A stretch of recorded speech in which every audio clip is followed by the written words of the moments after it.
Hello. स्वागत है आपका आपके अपने यूट्यूब चैनल जिसका नाम है द व्यास एकेडमी। तो CUET के प्रिपरेशन के लिए आज हम लोग स्टार्ट करते हैं क्लास यूनिट 10 से स्टार्ट करते हैं, क्योंकि ये ऑर्गेनिक केमिस्ट्री के पहला चैप्टर है तो जिसका नाम है haloalkanes and haloarenes, alkyl halides and aryl halides. तो जो लोग चैनल को सब्सक्राइब नहीं किए हैं पहले सब्सक्राइब कर लें ताकि आने वाले वीडियो आसानी से उनके पास मिलते रहें।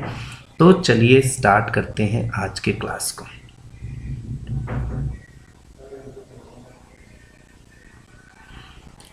भैया कहाँ गए आप लोग, आ जाइए। चलिए, तो अगर हम डेफिनेशन की बात करें तो इन हाइड्रोकार्बन वन और मोर, जैसे अगर हम एल्काइल हैलाइड पूछे कि होता क्या है भाई, तो एल्काइल हैलाइड सिंपल क्या हम लोग फार्मूला लिखते हैं RX। क्या लिखते हैं RX। तो एल्काइल हैलाइड मतलब जैसे मान लो CH4 एक क्या है हाइड्रोकार्बन है, तो इसमें से एक H को हटा करके हम क्या किए CH3Cl बना दिए, Br बना दिए, F बना दिए, आयोडीन बना दिए, तब उसको हम लोग क्या नाम रख देंगे एल्काइल हैलाइड।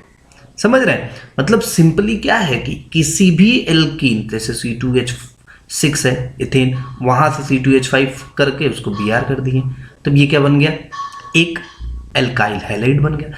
तो इस तरीके से किसी भी हाइड्रोकार्बन से अब बात आती है कि जब वो एल्केन होगा, मतलब एल्केन मतलब कि एल्काइल ग्रुप हो गया, ठीक है। जब एल्काइल ग्रुप हो गया सिंपल, तो उसको अगर हम हैलाइड उसमें रखेंगे, सब्स्टिट्यूट करेंगे हाइड्रोजन के जगह पे, तो एल्काइल हैलाइड होगा। वहीं वो जो सिस्टम है R है, वो अगर एराइल ग्रुप होगा तो भैया क्या होगा, वो एराइल हैलाइड होगा। जैसे क्लोरोबेंजीन की बात कर ली, जैसे क्लोरोबेंजीन अगर सिंपल बात की है तो वहां पर क्या लिखा है क्लोरोबेन, तो ये क्या हो गया, ये एराइल हैलाइड का पार्ट है, ठीक है।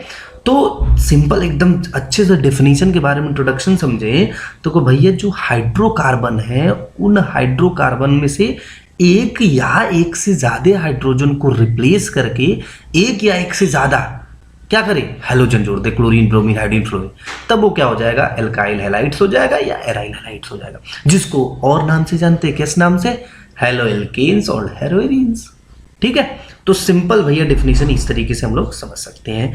आगे की तरफ मूव करते हैं।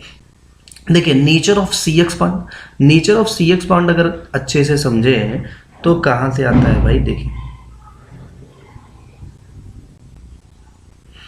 चलिए नेचर ऑफ CX बॉन्ड को समझते हैं पर कलर चेंज कर लेके। देखिए CX बॉन्ड को करेंगे बढ़िया से, देखिए ये कार्बन है, ये क्या हैलोजन है। जब हैलोजन की इलेक्ट्रोनेगेटिविटी की बात करते हैं, जैसे यहाँ CF है मान लीजिए या कोई भी हैलोजन है, तो कार्बन की तुलना में उसको इलेक्ट्रोनेगेटिविटी क्या ज़्यादा होती है, इलेक्ट्रोनेगेटिविटी डिफरेंस जो है वो किस में ज़्यादा होता है, हैलोजन में, ठीक है। तो जब कार्बन की बात कहते हैं भाई यहाँ X है, तो ये जो बॉन्डिंग इलेक्ट्रॉन्स है वो किधर की तरफ शिफ्ट होके रहेंगे, हैलोजन की तरफ रहेंगे ना। क्यों, क्योंकि हैलोजन का जो इलेक्ट्रोनेगेटिविटी है वो कार्बन से अधिक है, तब उनके जो इलेक्ट्रॉन्स होंगे बॉन्डिंग, भाई एक बॉन्ड बन रहा है तो दो इलेक्ट्रॉन है, एक इसके द्वारा एक इसके द्वारा दिया, लेकिन चूंकि X जो है हैलोजन जो है उसकी इलेक्ट्रोनेगेटिविटी कार्बन की तुलना में काफी ज्यादा होती है, जिसके वजह से जो X जो बॉन्डिंग इलेक्ट्रॉन्स है वो X की तरफ मूव रहते हैं, X की तरफ टिल्ट रहते हैं, ठीक है। अब जब X की तरफ टिल्ट रहेंगे तो इस पे कैसा चार्ज आएगा, पार्शियल नेगेटिव, और तब इस पे कैसा चार्ज आएगा, पार्शियल पॉजिटिव। तो जो इनके बीच का जो बॉन्ड होता है CX के बीच का बॉन्ड, उसका नेचर कैसा होता है, पोलर नेचर का होता है। कैसा नेचर होता है, पोलर। क्यों, क्योंकि पोलैरिटी जनरेट हो गई ना भाई, पोलैरिटी जनरेट हुई ना, यहाँ प्लस आया, यहाँ पार्शियल प्लस, यहाँ पार्शियल नेगेटिव। तो जो कार्बन और हैलोजन के बीच का बॉन्ड है किसमें, CX में, एल्काइल हैलाइड की बात हो या एराइल हैलाइड की बात हो, वहां पे दोनों के केस में जो पोलैरिटी जनरेट होती है उसका रीजन क्या होता है, इलेक्ट्रोनेगेटिविटी डिफरेंस, ठीक। तो जब इलेक्ट्रोनेगेटिविटी डिफरेंस होगा तो X अपनी तरफ बॉन्डिंग इलेक्ट्रॉन को खींच के रखेगा, जिसके वजह से उस पर पार्शियल नेगेटिव चार्ज आएगा, और कार्बन पे रिस्पेक्टिवली कैसा आएगा, पार्शियल पॉजिटिव चार्ज। तो इनके बीच का जो बॉन्डिंग होगा वो कैसा होगा, पोलर नेचर का होगा, ठीक है। चलिए आगे बढ़ते हैं। स्ट्रक्चर देखिए, कार्बन हैलोजन के स्ट्रक्चर की बात, मान लीजिए एग्जांपल के तौर पे CH3Cl स्ट्रक्चर की बात करें, CH3Cl। तो सिंपल कुछ नहीं अंतर है भाई। CH4 का स्ट्रक्चर कैसा हम लोग जानते हैं, टेट्राहेड्रल। क्यों टेट्राहेड्रल होता है, क्योंकि हाइब्रिडाइजेशन जो होता है वो sp3 होता है। तो अगर हम टेट्राहेड्रल की बात बनाने की बात करें, H H H और H, ठीक, इनके बीच का जो एंगल होता है कितना होता है, 109 डिग्री 28 मिनट, यही होता है ना। तो अब इनकी जो बेच होती है, यहाँ पे क्या किए, एक H को हटाए थे हम, अभी यही चर्चा हुआ ना कि एक H को हटा करके क्या रख दिए, हेलोजन लगा दिए, X लगा दिए, ठीक है। तो ये H यहाँ, एक H यहाँ, एक H यहाँ। तो इनकी भी ज्योमेट्री शेप जो स्ट्रक्चर है वो कैसा होता है, टेट्राहेड्रल होता है। हाइब्रिडाइजेशन जो होती है वो क्या होती है, sp3 होती है, ठीक है। तो ज्योमेट्री और शेप इनका कैसा होगा, टेट्राहेड्रल होगा। आप कोई भी चाहे CHCl2 बनाइए, CH2Cl2 बनाइए, या CH3Cl बनाइए, CCl3 बनाइए, CHCl3 बनाइए, CCl4 बनाइए, आप ऐसे ही बनाते जाएंगे, ठीक है। तो उसमें कोई भी डिफरेंसेस नहीं क्रिएट होंगे, आपको देखेंगे तो वहाँ पे हाइब्रिडाइजेशन जो होगा वो sp3 आएगा, और ज्योमेट्री जो हम कैलकुलेट कर रहे हैं वो क्या आ रहा है, टेट्राहेड्रल आ रहा है, ठीक है। बॉन्ड एंगल कितना होता है, 109 डिग्री 28 मिनट। ये डिफरेंसेस आते हैं, यहाँ पे चेंजेस आ सकते हैं, फ्लोरीन, क्लोरीन, ब्रोमीन, वो आगे हम लोग पढ़ेंगे कि क्या डिफरेंसेस होते हैं। क्यों, क्योंकि भाई वहाँ पे इलेक्ट्रॉन उनके ऊपर जो फ्लोरीन, क्लोरीन, ब्रोमीन पे है, कैसा उनका साइज है, उस पर डिपेंड करता है, तो वो थोड़े बहुत डिफरेंसेस आते हैं। लेकिन जो शेप और ज्योमेट्री होगी वो क्या होगी, टेट्राहेड्रल ही होगी, ठीक है। तो ये हमारा स्ट्रक्चर हो गया। चलिए डाइपोल मोमेंट की बात कर लिए। डाइपोल मोमेंट होता क्या है, जैसे अगर फॉर्मूला देखें तो म्यू इक्वल्स टू क्या होता है, Q इंटू डी, ये होता है, हम लोग पढ़े हैं। तो ये चार्ज और डिस्टेंस, बॉन्ड डिस्टेंस के मल्टीप्लाइड। तो हम लोग देखिए यहाँ पे जब हम पढ़ेंगे तो ये कहेंगे कि जो डिस्टेंस होता है वो मार्जिनली ज़्यादा इफेक्ट करता है चार्ज की तुलना में, ठीक है। तो मतलब डिस्टेंस को प्रायोरिटी ऑर्डर देखेंगे म्यू में इन्वॉल्वमेंट का, तो वहां पे डिस्टेंस का जो चार्ज होगा उससे ज्यादा डिस्टेंस की प्रायोरिटी होगी, ठीक। तो इसका मतलब क्या है कि डिस्टेंस जितना ज्यादा होगा, बॉन्ड डिस्टेंस जितना ज्यादा होगा, ये म्यू की वैल्यू मतलब डाइपोल मोमेंट की वैल्यू उतनी ज्यादा होगी, ठीक है। तो अब डाइपोल मोमेंट की वैल्यू उतनी ज्यादा होगी, तो यहां से देख लेते हैं, जैसे यहाँ पे लिखा हुआ है डाइपोल मोमेंट, इससे रिलेटेड क्वेश्चन पूछता है आपका, पूछ सकता है ना भाई, CH3Cl दे दिया और CH3F दे दिया, पूछा किसका ज्यादा होगा, या आपके पास 4 ऑप्शन दे दिए उसमें से किसका ज्यादा होगा।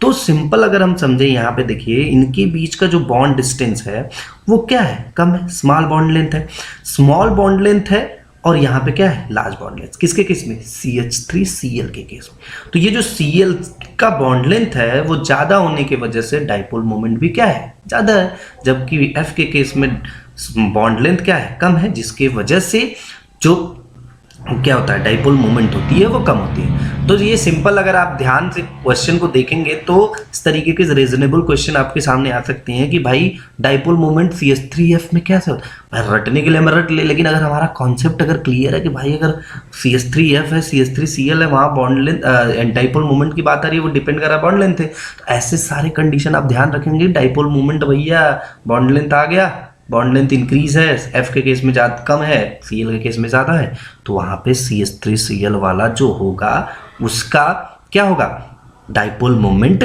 CH3F की तुलना में ज्यादा होगा, कंपैरेटिवली CH3Cl ज्यादा होगा, ठीक है। चलिए वेरी गुड, आगे बढ़ते हैं। नॉमेनक्लेचर की बात कर लेते हैं। सिंपल नॉमेनक्लेचर, आप ऑर्गेनिक में नॉमेनक्लेचर का रूल पढ़े होंगे, जैसे कुछ एग्जाम्पल आपके सामने रख देते हैं।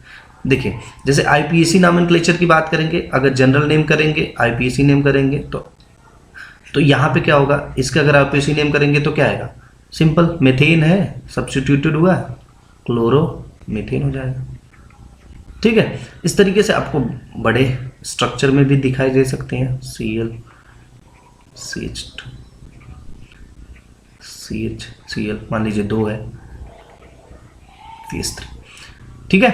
तो यहाँ पे देखें CH3 CHCl CHCl, दोनों तरफ से नंबरिंग करेंगे सेम आएगा, तो 1 2 3 4 5 ये नंबरिंग करेंगे। अब इधर से नंबरिंग किए तो भी 5 है, इधर से भी नंबरिंग करेंगे तो भी 5 आएगा। और सेकंड और फोर्थ पे क्या है, 2 क्लोरीन है, तो क्या हो जाएगा 2 4 डाई क्लोरो 2,4 डाई क्लोरो, कितने कार्बन है? 5। 5 कार्बन के लिए नाम क्या होता है? पेन। तो क्या हो जाएगा? पेंटेन। ठीक है, इस तरीके से नाम लिखते हैं। कुछ और आईपीसी नोमेनक्लेचर देख लेते हैं हम लोग।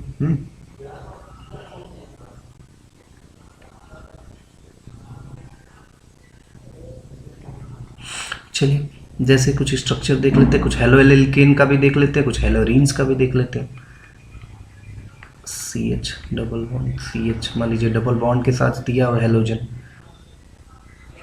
ठीक है, अगर इस तरीके से दिया है तो आपको क्या करना है? नंबरिंग देखना है। यहां से देखेंगे 1 2 3 4। तो यहां से क्या कि ये 4 कार्बन आया टोटल। कितने कार्बन आए? 4। जो 4 कार्बन आया तो यहां से पहले पोजीशन पे क्या है? Cl। तो लिख देंगे वही 1 क्लोरो।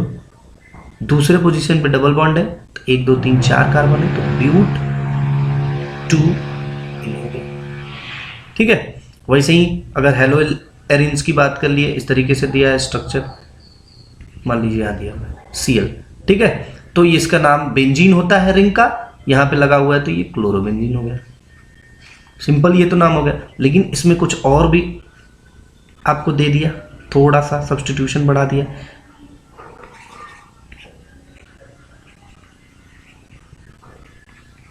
जैसे यहाँ मान लीजिए CH3 दे दिया, यहाँ Cl दे दिया, तब आपको नाम कैसे लिखना है? ठीक है, तब इनका सिंपल नाम लिखेंगे। ये जो CH3 होता है ये टॉलुइन है, तो यहाँ जो पोजीशन होता है, जैसे इसका नंबरिंग भी आप लिख सकते हैं, ये 1 हुआ, ये 2 हुआ, तो 2 क्लोरोटॉलुइन भी लिख सकते हैं। और अगर आपको 2 क्लोरोटॉलुइन नहीं लिखता तो आपको पता है कि एरोमेटिक सिस्टम में ये जो दोनों पोजीशन होते हैं इसके रिस्पेक्ट में ऑर्थो होते हैं, ये जो दोनों होते हैं मेटा होते हैं, और ये दोनों होता है ये ये सिंगल जो है ये पैरा होता है। ठीक है, तो इसको ऑर्थो क्लोरोटॉलुइन कह सकते हैं ना। ठीक, तो इस तरीके से नोमेनक्लेचर लिखें। जैसे एक नाम मान लीजिए 2 अलग अलग दिया है, 3 अलग अलग दे देते हैं, CH2 CH3। ठीक है, तो ये क्या किया? नंबरिंग देखेंगे इधर किधर से नजदीक आ रहा है, 1 2 3 4 5 6। तो इसका नाम लिखते समय क्या करेंगे? दूसरे पे फ्लोरीन है, तीसरे पे क्लोरीन है, चौथे पे ब्रोमीन।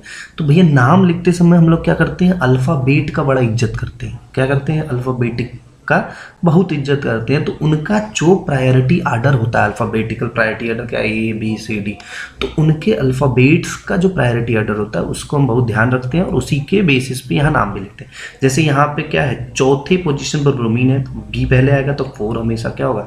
ब्रोमो होगा। उसके बाद C की बारी आती है तो 3 क्लोरो हो जाएगा। ठीक है, उसके बाद 2 पे आएगा क्या? फ्लोरीन। ऐसा नहीं कि 2 3 4 है तो 2 3 4 के हिसाब से, ना ना ना भैया, अल्फाबेट्स का इज्जत करना है आपको। ठीक है, तो वो जब नंबरिंग आएगा उस पर आपको ध्यान रखना है। तो 2 क्या हो जाएगा? यहाँ पे फ्लोरो हो जाएगा। उसके बाद नाम लिख देंगे, कितने कार्बन है? 6 कार्बन के लिए क्या होता है? हेक्सेन। तो हेक्सेन आप लिख देंगे। सिंपल नोमेनक्लेचर समझिए। ठीक है, और कुछ नोमेनक्लेचर देखते हैं। देखिए,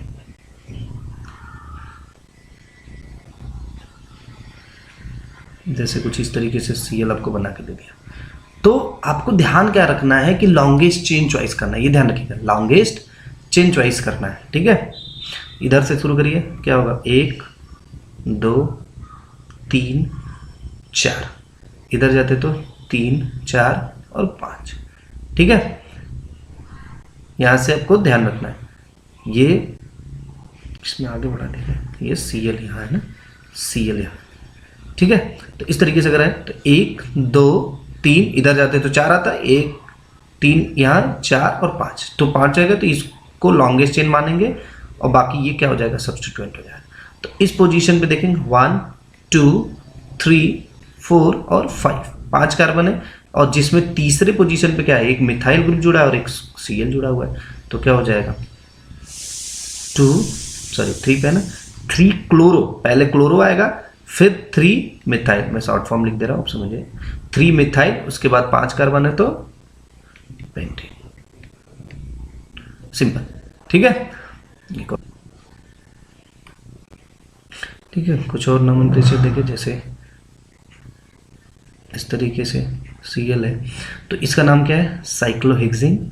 तो साइक्लोहेक्सेन होता है, जैसे हम लोग एल्केन से एल्काइल क्लोराइड बोलते हैं, तो आप इसका नाम लिख सकते हैं क्या, क्लोरोसाइक्लोहेक्सेन लिख दीजिए, या कॉमन नेम लिखते हैं तो साइक्लोहेक्सिल क्लोराइड। ऐसे क्या करेंगे, क्लोरोसाइक्लोहेक्सेन, ठीक है। और सिंपल नाम निकला है तो सिंपल नाम लिखना है आपको, तो साइक्लोहेक्सिल क्लोराइड लिख सकते हैं।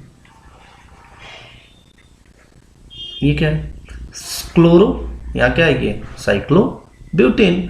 तो सिंपल देखिए इस तरीके से आप नॉमेनक्लेचर बना सकते हैं, कोई दिक्कत नहीं है, कोई एकदम आसानी से।